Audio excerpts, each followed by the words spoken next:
The door to my room was half closed, shadows stretching across the carpet like bars I had stepped between. My patience had snapped hours ago. The skirt waited too long in its hiding place, and tonight, my 18th birthday, felt like the only moment I could risk. The fabric clung to my hips with a pulse of fear and release. Layer by layer, panties, hose, bra, blouse. I had built a reflection I could no longer dismiss as a joke. With no sisters to blame, no cousins to pretend for, this was me, fully chosen. The hinge groaned. Ryan leaned in without knocking. I froze, caught in the mirror's frame. His smirk was quick, but not cruel. "Nice skirt," he said, voice light. Then, after a beat, "Nice legs, too." My throat dried. He wasn't lying. The skirt sharpened me, made my legs look longer than I had ever noticed. The house was empty, but for us, no excuses left. I told him I'd show him the full effect. He lifted a brow, glanced at his watch, and shrugged. "If it doesn't take too long." When he left, I bolted to the bathroom. My skin already even, I brushed shadow across my lids, lined them soft brown, and struck my lips with pink. My curls smoothed under the brush, pinned back by a clip, and when I tugged the blouse into the skirt, my reflection answered me with something fragile and whole. Ryan stood when I entered his room, the way he always rose for women. His eyes widened, disbelief loosening his usual composure. He was already halfway out the door toward college, his future paved with tests and white coats. I was barely holding my ground, one foot in childhood, the other in something uncharted. Ryan had always drawn the best cards. Tall, strong, charismatic. Yet here he didn't mock, didn't sneer. He simply asked, "Does Mom know?" "She's seen hints," I admitted. Before I could add more, she appeared in the hall. "Hello, Emily," she said, her calm sharper than anger. My heart pounded against my ribs. She looked me over, voice even. "My date will be here soon. You'll meet him like this." I stammered, but she cut through. "Perfume, then join us. You look lovely, dear." When the doorbell rang, she introduced me as her daughter. Mark barely blinked. Later, when they left, exhilaration swirled with dread in my chest. The next morning, she dropped the heavier weight. Mark wanted me in one of his ads. "He thinks I have a son and a daughter," she said, "and now he wants my daughter to model. Why correct him?" I panicked, protested. She only said, "Emily, you've been dressing like this for years. At 18, it's no accident. You know yourself better now. Someone else sees it too. You've nothing to lose." By afternoon, I found myself at the agency. Under the lights, I trembled, yet the lens was mercilessly kind. When Linda, the assistant, leaned close and whispered, "Say no if they push too far," my chest loosened. I lifted my dress when asked, revealing long legs, and survived. Afterward, over coffee, she said softly, "You're one of the most convincing boy models I've seen." My breath caught, but she added, "It's our secret." Back home, the prints lay like a deck of cards on the table. I saw someone else in them, composed, radiant, alive. Ryan glanced over my shoulder. "Pretty good shots, Emily." His smirk turned thoughtful. "Chloe will have thoughts about this." Her name jolted me. Chloe, my girlfriend, the one who laughed at my secrets, sometimes kissed Emily as if she were someone new. She grounded me, gave me a mirror different from Mom's insistence or Ryan's amused acceptance. I promised myself she would understand. But fate was cruel. A call shattered the weekend. An accident, hospital lights, Chloe still and silent, her mother broken beside me. Machines failed, lines flattened, and the earth opened too soon. At the funeral, I pressed a hand against the coffin wood, a locket between my fingers, grief hollowing me to the bone. When Chloe's mother later offered me her daughter's things, I shook with guilt and awe. "She told me you were beautiful," she whispered, "both as her boyfriend and her secret girlfriend. She said you loved her enough to be both." Her words burned through me. Days later, our house filled with boxes of Chloe's life. her clothes, her bed, her perfume lingering on the fabric. At first, it felt like theft, as if I were stealing her breath. But her mother's trust and Mom's steady hand turned it into inheritance. Trying on her skirts and dresses, I felt Chloe's absence pressing on my skin, as if she were watching, urging me forward. Mom's voice broke the silence one evening. If Helen could see you and know, others will too. Maybe it's time to stop hiding. Terror flared. School, neighbors, strangers. The exposure felt lethal. But beneath the fear, a pulse of inevitability beat steady.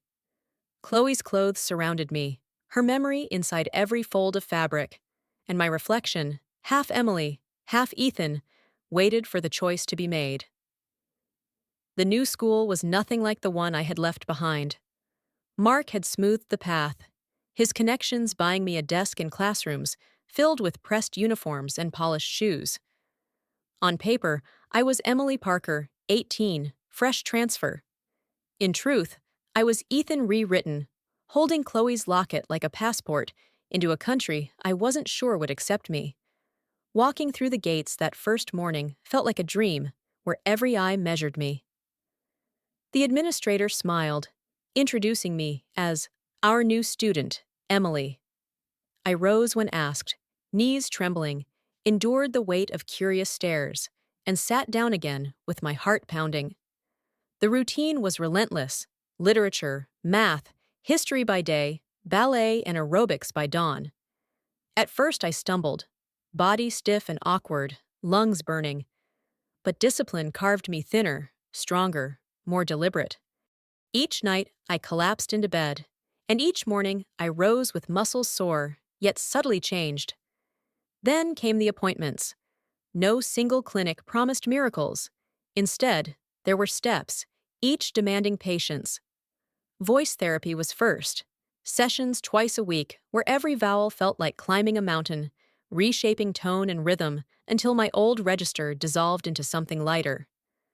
Progress was slow, exhausting, but every accidental feminine lilt left me trembling with pride. Laser treatments followed, weeks apart, each leaving my skin prickled and raw. The faint shadow on my face, the stubborn hair along my arms, they thinned gradually, almost imperceptibly, until mirrors answered me back with smoother lines. Mom sat beside me through consultations. Surgeons with measured tones explained risks, recovery windows, the way swelling could linger for months. Liposuction was not an instant sculptor, but a careful adjustment, carving inches over weeks of compression garments and bruises. Implants, if I chose them, would ache and swell before they ever felt natural. Every procedure was a bargain with pain and time. I signed papers with a shaking hand, knowing each signature locked me further into Emily's body. The first surgery was small, contouring at the waist, a liposuction that left me purple and tender for weeks. I shuffled through the halls, corset tight beneath my blouse, Ryan watching silently as I winced at every stare. The implants came later, after months of waiting. I woke from anesthesia to a pressure on my chest, heavier than anything I had carried. Bandages bound me, drains tugged at my sides. Pain throbbed with each breath. But when the wrappings were removed weeks later, soft curves greeted me in the mirror. Imperfect, swollen, yet real. I wept, not from vanity, but from the strange collision of grief and triumph. Chloe had joked once that I would look better in her dresses than she did. Now her blouses slid across my chest with a fit that felt both sacrilegious and redemptive. Mark watched my progress with the cool eye of a businessman, but even he faltered when I walked into his office months later in a fitted top and skirt. "You're remarkable," he admitted, handing me the next contract. His words were both praise and warning. Modeling no longer meant pretense, it meant commitment. Ryan hovered, protective and bewildered. His friends eyed me, curious, sometimes too curious, and I saw him bristle. "She's my sister," he snapped at one of them, a reminder that acceptance carried its own walls. At night, when silence pressed in, I lay awake, tracing the faint ridges of healing beneath my skin, wondering how far I could go. Each step forward was permanent, and yet, when I brushed Chloe's locket and felt its dent beneath my thumb, the fear softened. Every change felt less like betrayal and more like a promise, to her memory and to myself. Recovery blurred weeks into months. My body carried its changes like secret scars, corsets under dresses, silicone bandages across healing skin, bruises fading into pale shadows.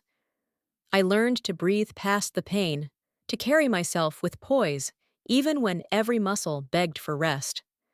Voice therapy stretched on. Hours of vowels, recordings, and corrections left me hoarse, but slowly my words lifted into a new timbre. I caught myself answering the phone and not being misgendered. That tiny victory brought me to tears more than once. The agency's calls grew more insistent. Mark wanted proofs, new photos, something to feed the clients. My first portfolio shoot, as Emily had been cautious, skirts and blouses. The second demanded more. "They'll want you in swimwear," Mark said gently but firmly. I stared at him across his office desk, every nerve screaming no. But months of ballet had reshaped me, the liposuction and implants settling into something closer to natural. When I finally stood before the mirror in a simple two-piece, trembling, I saw not disguise but reality reflected back. The shoot was clinical, professional, but exposure still burned me raw. Cameras clicked. Lights caught curves that were both mine and not mine. At night, I lay awake, replaying every pose, every gaze that lingered too long. Ryan walked in once while I was reviewing proofs. His silence stretched. Then, "You're beautiful, Em. Just be careful." People don't see models, they see objects. His warning stayed with me. Steve, one of his friends, hovered at the edges of my new life. He came to shoots, drove me home, cracked jokes that dissolved when his eyes slid across me too long.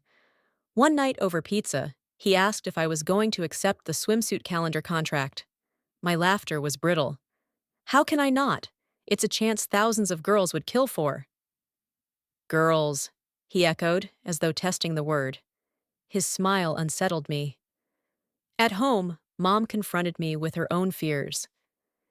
"You can't risk giving yourself away, Emily. Don't let anyone push you into things you're not ready for." Her hands shook slightly when she touched my cheek.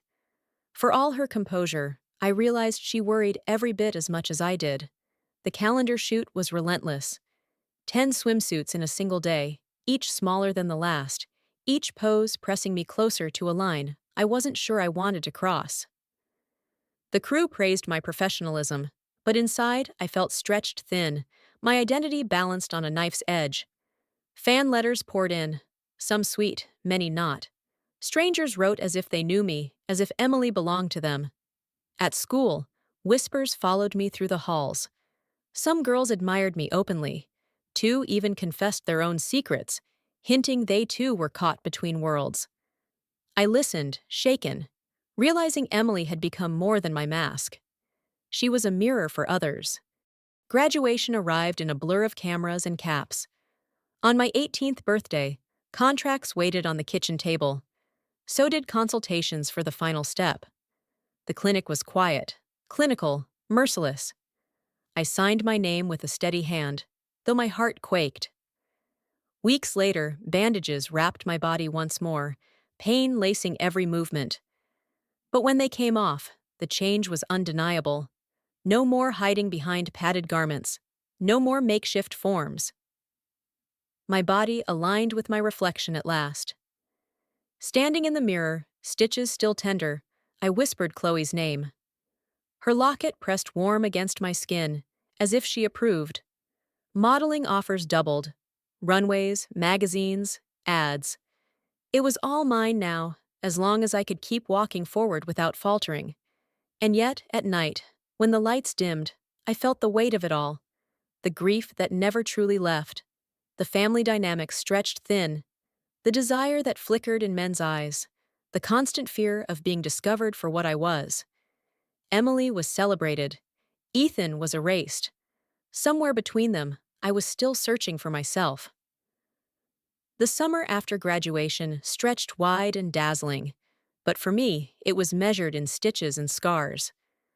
I moved slowly through those weeks, my body learning itself again.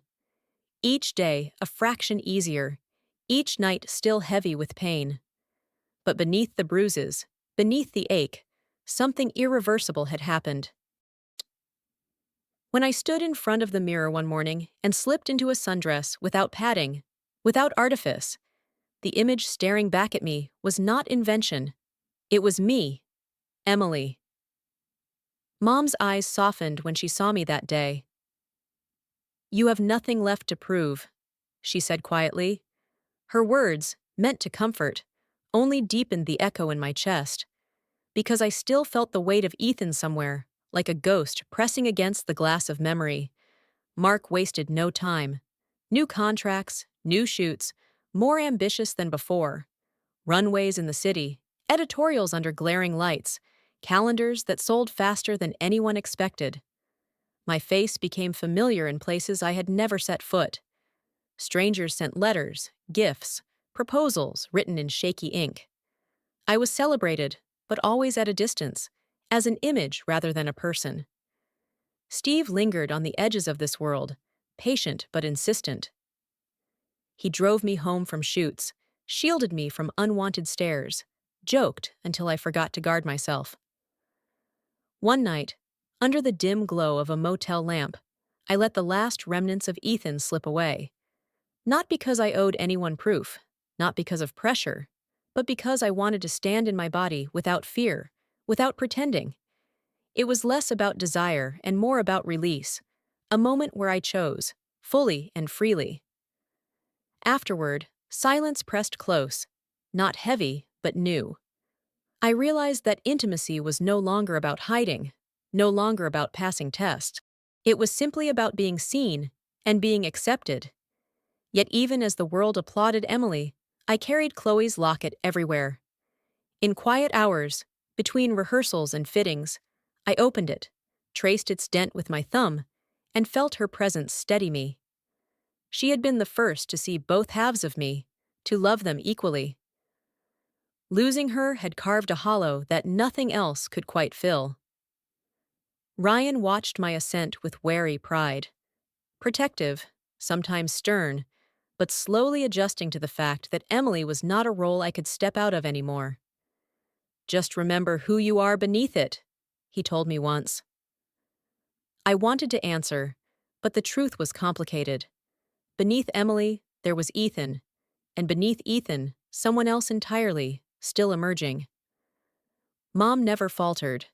She pushed, she guided, she caught me when exhaustion threatened to swallow me whole. But I saw the lines deepening in her face, the worry she carried like a second skin.